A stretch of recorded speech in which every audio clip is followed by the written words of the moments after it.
Economic calculation channel में सभी विद्यार्थियों का हार्दिक अभिनंदन है। प्रोफेसर मित्तल आज आपको बजट रेखा के पार्ट 5 के बारे में चर्चा करेंगे।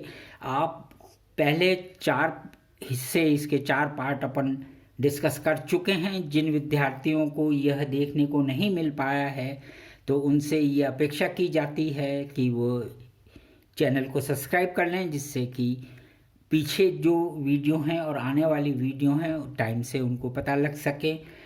दूसरी बात यह है कि वीडियो को जब तक आप पूरा नहीं देखेंगे तथ्यों को समझ नहीं पाएंगे।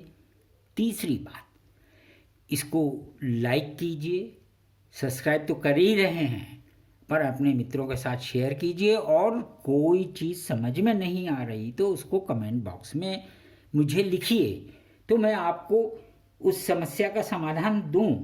और ये लगता है कि ज़्यादा विद्यार्थियों को समस्या आ रही है तो उसके हिसाब से मैं दूसरी फिर वीडियो कोई और तरीके से एक्सप्लेन कर दूंगा। तो आपको चिंतित होने की आवश्यकता नहीं है, किंतु आपको पढ़ाई करने की आवश्यकता है। अब हम शुरू करते हैं दोबारा से। क्या कि बजट बाध्यता, अगर हम करारोपण को लें, टैक्स, अगर टैक्सेस के साथ हमारी बजट लाइन का व्यवहार क्या होगा, अगर टैक्सेस में लगते हैं, टैक्सेस में चेंज होता है, तो हमारी बजट लाइन या बजट कॉन्स्टेंट्स कैसे चेंज हो सकते हैं, तो उसको हम यहाँ डिस्कस करते हैं। अब हमने वही अपना आइडियल लेके चल रहे हैं, एक budget constant P X Q X P Y equal to M. ठीक है, आप जानते ही हैं सारा। या ये एक ही बात है, यानी नॉट ग्रेटर देन 100 रुपीज़ से ज़्यादा खर्च नहीं कर सकते। ये आपको पता ही है, वीडियो नंबर 1 में आप देख चुके हैं। यदि अब समस्या उत्पन्न होती है, बजट रेखा के साथ हमारी समस्या क्या है कि यदि उपभोक्ता पे करारोपण कर दिया जाए, कर लगेगा तो उसके खर्च जो करेगा किसी चीज़ पे, तो उसके लिए वो चीज़ महंगी हो जाएगी ना। इसका मतलब क्या है कि उसकी बजट रेखा में किस प्रकार से परिवर्तन होगा, उसके बारे में हमको यहाँ देखना चाहिए। ये प्रश्न भी एग्जामिनेशन में आते हैं। उदाहरण ले, मात्रात्मक करारोपण, यानी यदि वस्तु x के ऊपर करारोपण किया जाए, दर कोई भी है, मतलब 10%, 5%, 20%, हमने कहा कि करारोपण कर दिया, उसको एक फैक्टर बोल दिया, एक कारक बोल दिया कि परिवर्तन हो रहा है, और उसको हमने t से बताया, टैक्स से बताया। T means tax. तो यहाँ मैंने देखिए लिखा, ये ओरिजिनल हो गई। यदि कर की दर टी है तो, और किस पे लगाया, वस्तु एक्स पर। यहाँ टी किसके साथ लगा हुआ है, वस्तु एक्स के साथ लगा है, बहुत स्पष्ट है। इसका मतलब वस्तु एक्स की जो कीमत है उसमें कर भी जुड़ गया, तो वस्तु की कीमत ये हो गई। इसका मतलब मात्रा उसी हिसाब से दी हुई आय से परिवर्तित हो जाएगी। किंतु y की में वस्तु पर कोई टैक्स नहीं है, यानी है ना, टी कहाँ है, केवल यहाँ है। तो इसको हम उदाहरण के रूप में देखें, इसको एग्जाम्पल करने के लिए देखें, तो आप दोबारा से देखिएगा, बड़े आराम से समझने की कोशिश की। वस्तु x की कीमत वृद्धि हो जाएगी और आय में कोई परिवर्तन नहीं होगा, क्योंकि क्या था, पी एक्स के साथ प्लस टी हुआ ना, इसलिए। तो बजट रेखा में परिवर्तन को हम कैसे बताएंगे। तो अब बजट रेखा की सारी चीज़ों को इतना एक्सप्लेन मुझे करने की ज़रूरत नहीं है, क्योंकि 1 से लेकर 4 तक आप खूब अच्छी तरह से देख चुके हैं।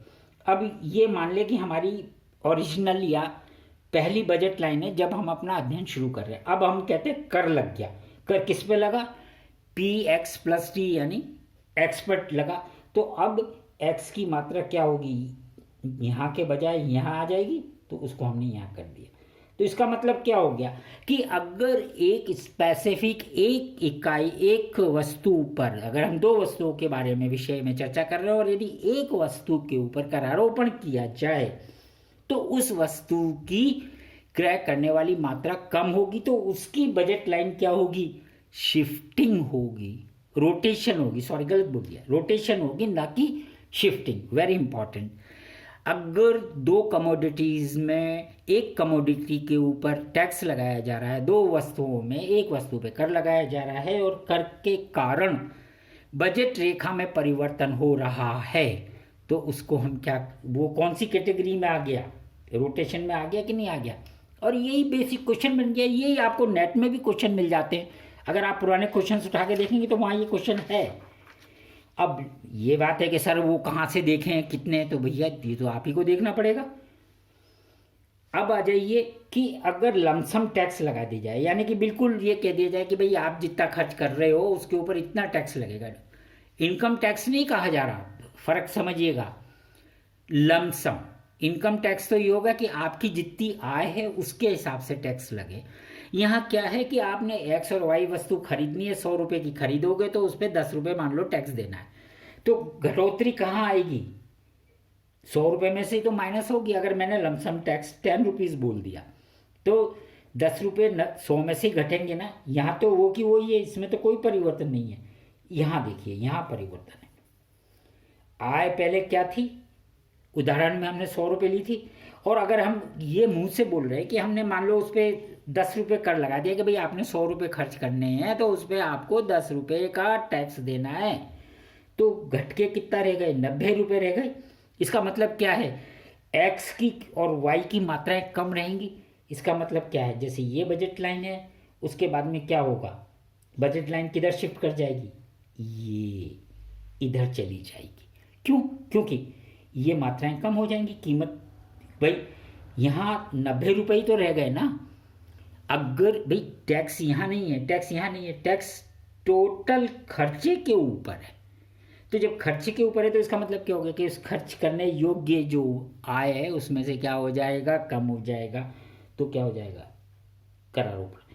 और अगर इसके विपरीत चलें, बड़े मज़ेदार बात यह कि यदि आपको सब्सिडी दे दी जाए कि भाई आप 100 रुपये खर्च कर रहे हैं या इन दोनों वस्तुओं पे आपको इतने इतने रुपये अतिरिक्त मिलेंगे या सरकार आपको उतना पैसा लौटा देगी, आपने सब्सिडी अच्छी तरह से जाते हैं, आप ग्रामीण परिवेश से भी हैं और विभिन्न प्रकार की सब्सिडियों के बारे में जो वर्तमान में चर्चा में आ रही है आप जानते हैं।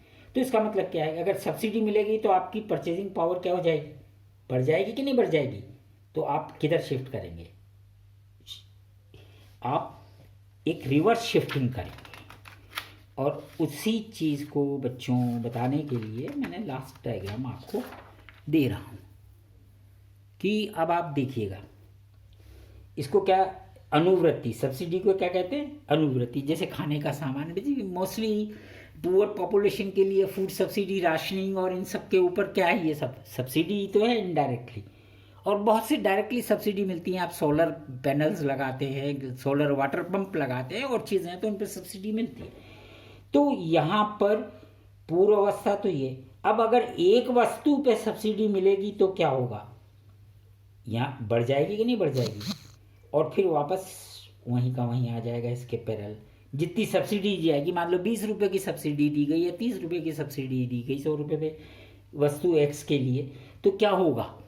वस्तु एक्स की मात्रा सब्सिडी वाली बढ़ जाएगी और उसके बाद फिर वापस वही पैरेलल आ जाएगा। तो इस प्रकार से आप जो है बजट रेखा और उसकी प्रवृत्ति या स्वभाव के बारे में कुछ अंश समझ पाए हैं, जिससे कि आप अपना अध्ययन करें तो समझ में आ सके।